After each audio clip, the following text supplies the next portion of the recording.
Guys, birthday na ni Kay! Happy birthday, Kay! Birthday na ni Kay! Birthday na ni Kay! Kaso may kailangan ako sabihin sa'yo, Kay. Papasok ako!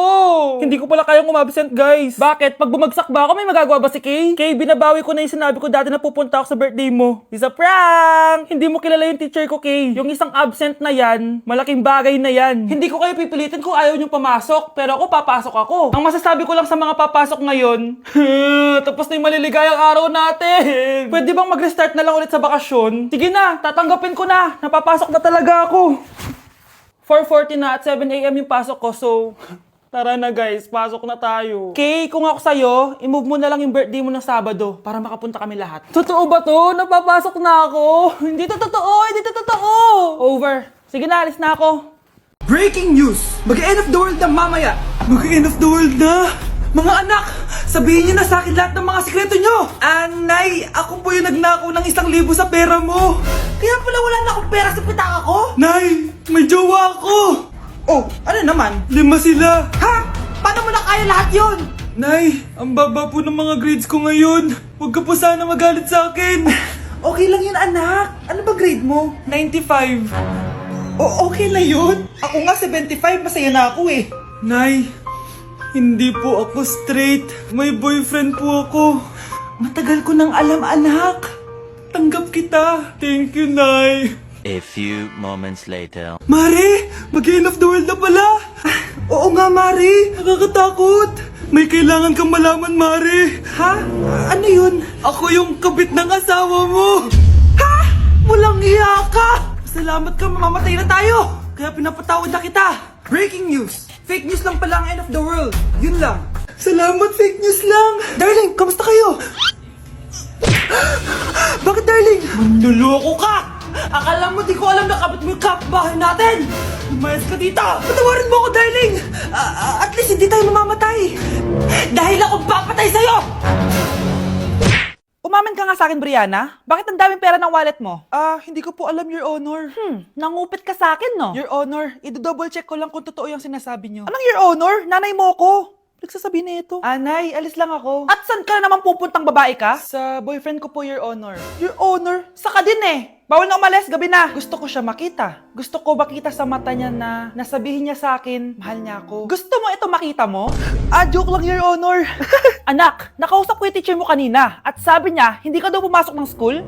Di po totoo, Your Honor. Your Honor, Your Honor. Pati ikaw? Nag-aral. Ako kanina, baka di niya lang ako nakita kasi nasa farm ako. Ha? Anong farm pinagsasabi mo?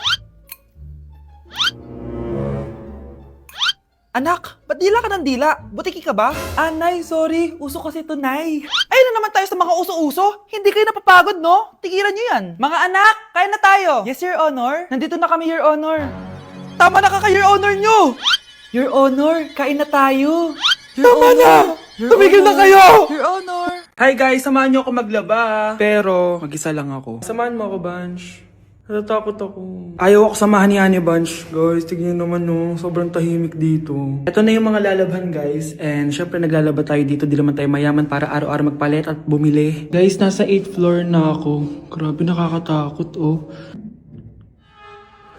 Parang may umubo. Guys, hindi na joke to, promise. Sobrang tahimik dito, tas hindi ko alam kung may mga tao dito. Kaya ko to. Hindi totoo ang mga multo. Pasok na tayo, sobrang dilim. Oh my gosh, guys. Hello. Ayan, kinilabutan ako. Pero ito yung laundry, guys. Dito kami maglalaba. Akala ko... Narinig yun?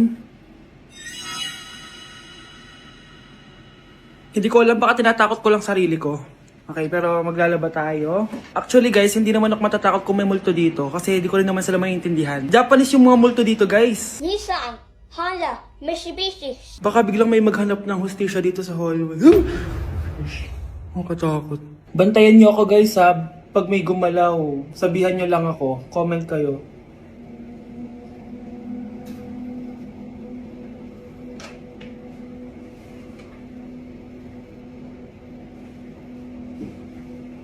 Babalik na ako sa hotel, guys. Hindi ko na kaya. Babalikan ko na lang yun mamaya. Guys, kinikilabutan pa rin ako. Babalik na ako sa room, bala kayo dyan. Anak? Yes po, Nay. Maganda ka na, pupunta tayo na reunion. Ah, sige po, Nay. Huwag kang haharot dun, ha? Promise, Nay, hindi po ako haharot. Few moments later. Oh, mag-bless ka muna, ha? Sige na, mag-bless ka na. Ayun na naman tayo sa pag-bless, eh. Lagi na lang nag-bless. Bless po, tita.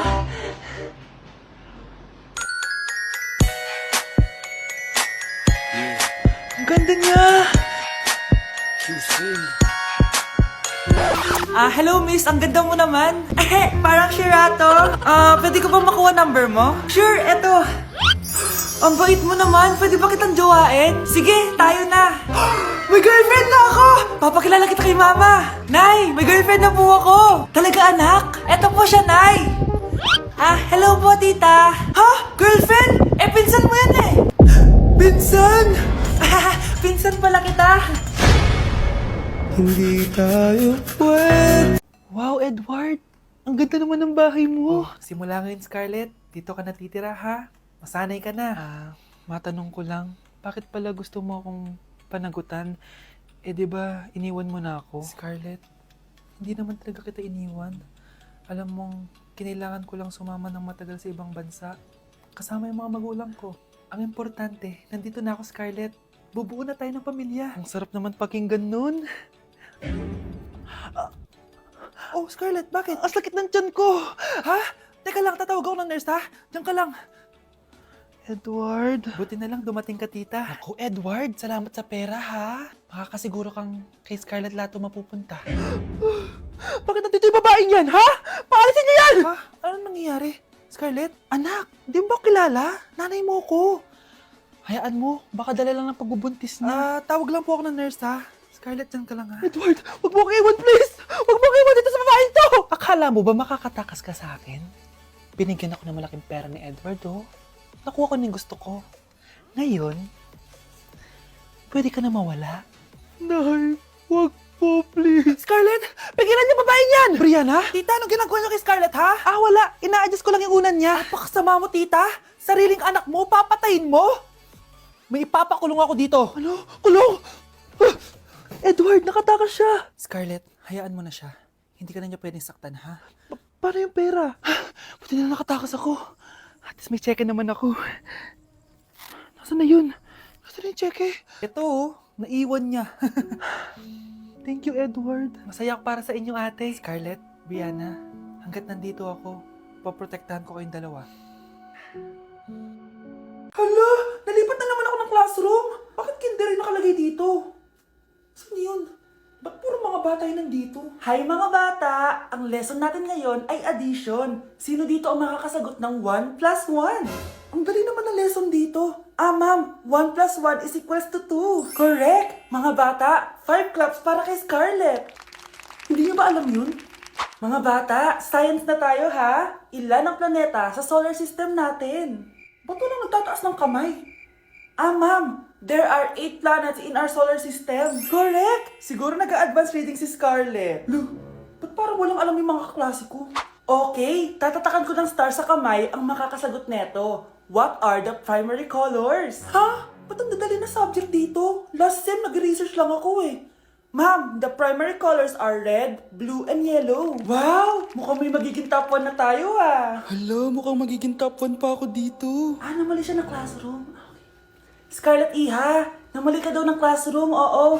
Lumipat ka na lang dun sa grade 12. Ano? Siya ba'y napunta sa kinder? Alright, may bagong dating tayo, class. Miss, pwede mo bang sagutin itong nasa blackboard?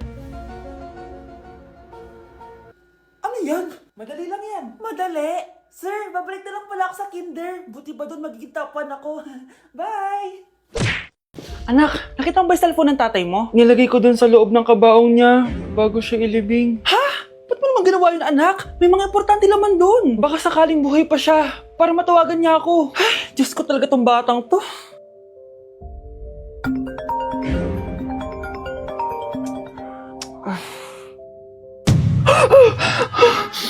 Matawag si tatay.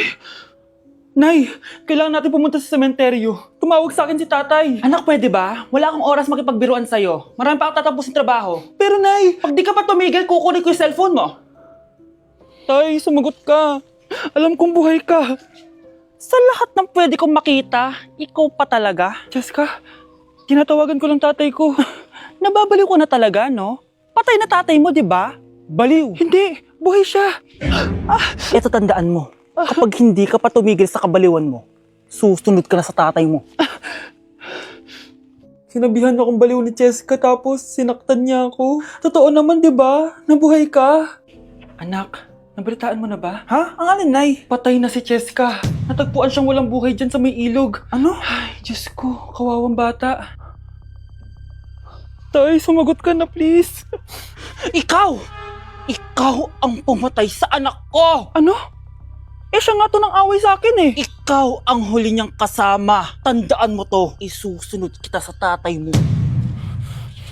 Tay, hindi ko na alam gagawin ko. Sinisisi ako ng nanay ni Jessica sa pagkamatay ng anak niya. Natatakot ako. Anak, yung nanay ni Jessica. Oh, bakit Nay? Pinatay daw. Binitin sa may puno. Ano?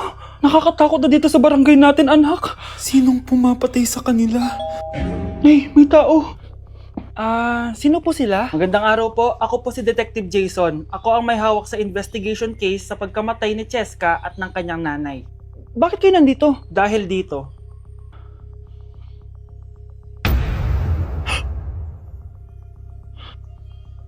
Nay, ikaw pumatay sa kanila? Oo, anak. Narinig ko lahat ng mga sumbong mo sa tatay mo. Cellphone ni tatay. Pinangako ko sa tatay mo bago siya mamatay na poprotektahan kita kahit makapatay man ako ng tao. Sumama ka sa akin, ma'am, para ma-interview ka namin. Tandaan mo to, anak. Kahit nasa kulungan ako, poprotektahan kita. Tumawag ka lang.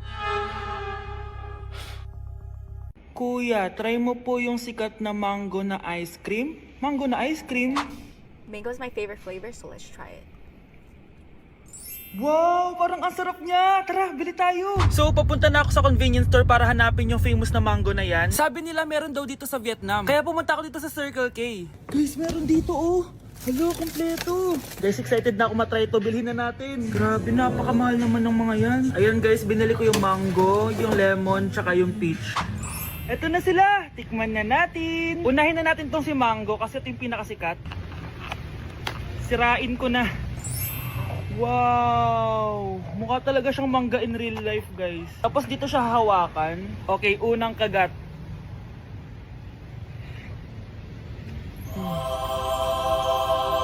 Ang sarap niya. Lasa talaga siyang mangga, promise, na may konting gatas. Medyo maasim din siya na onte. 10 out of 10 to sa akin, guys. Okay, next naman itong peach. Mukha siyang puwet ng bata, oh. Okay, kagatin na natin. Ang nostalgic ng lasa niya. Nangingilo ako guys, sobrang lamig. Pero ang sarap niya, hindi siya sobrang asim, hindi rin siya sobrang tamis. Like, sobrang sakto lang talaga. For me, 9.5 out of 10 to. Okay, last, etong lemon. Wow, mukha talaga siyang lemon, no? Okay, unang kagat. Ba't parang wala siyang lasa? Tapos, hindi rin siya lasang lemon. Parang ice cream na wala lasang wala. Wala akong nadalasahan. Alam ba kami sakit na ako. 2 out of 10 lang to sa akin kasi hindi niya ako na-satisfy. For me, masarap naman sila kaya itry nyo guys. At kung may gusto pa kayo ipatry sa akin, itatry natin yan. So comment lang kayo guys. Bye! Good morning class! Bakit ang dami nakadikit sa wall? May ballpen, may walis.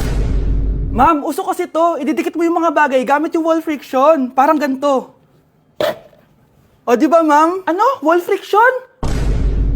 Hoy! Baka mahulog ka dyan! Kung mga bata to, kung ano-ano kasi nakikita niyo sa TikTok na yan eh. Try ko naman tong calculator. Ang saya!